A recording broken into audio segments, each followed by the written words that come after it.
Okay, welcome to From the CEO's Desk, social videos that we'll be posting on a weekly basis, unpacking what's been happening in the markets and the effect of these on some investment options investors have. Today we're going to look at the Rand and the slide on the Rand to the levels it's reached today of around 1355, 1356.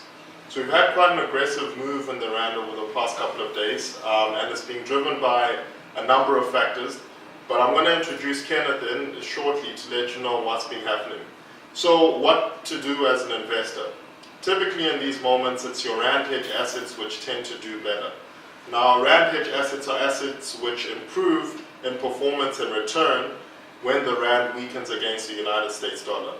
This is predominantly based because the assets earn or are based in markets and earn most of their money in markets outside of South Africa. This can be markets like the United States of America, Asia, UK, Europe, Africa. And Africa, like our product, the MI Big 50. So we've seen a nice move in the price of the ETF from around 13 Rand 20, to around 13 Rand to trade today at 13 Rand 44, which is being a nice improvement and predominantly driven by the Rand hedge aspect. Now, the correlation between Rand weakness and Rand hedge asset appreciation is not always one-to-one. So there can be a lot of factors that come into play, and when you're considering buying Rand hedge assets, you need to look at that.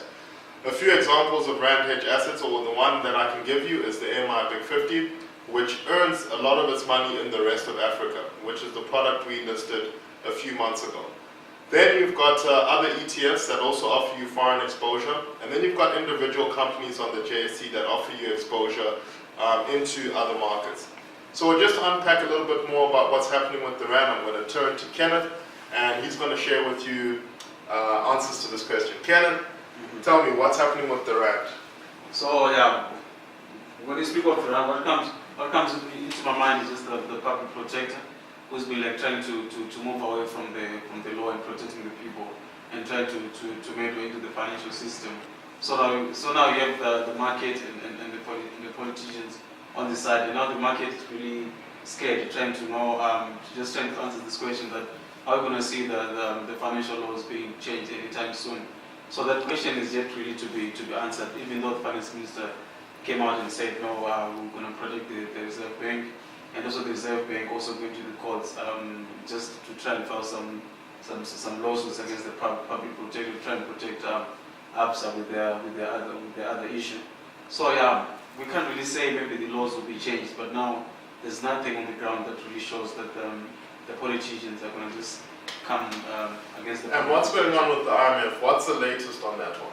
So with the IMF, they came out recently, and they say South Africa is going to struggle. They need a lot of funding just to prop up their expenditure as well.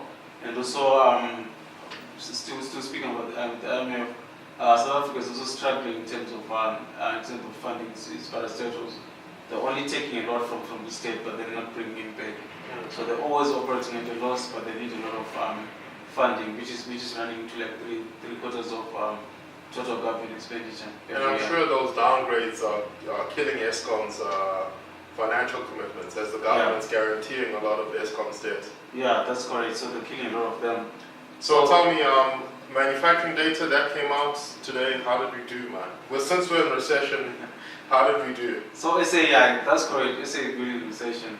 So the manufacturing data that came this morning showed that South Africa has been producing at a negative level from since last year.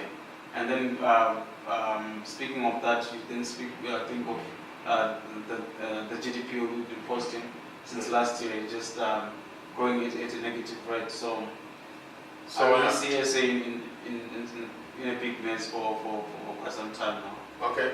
So, ladies and gentlemen, there you have it. Rand hedge assets, probably a way to buffer against the pressure the Rand is under for the meantime.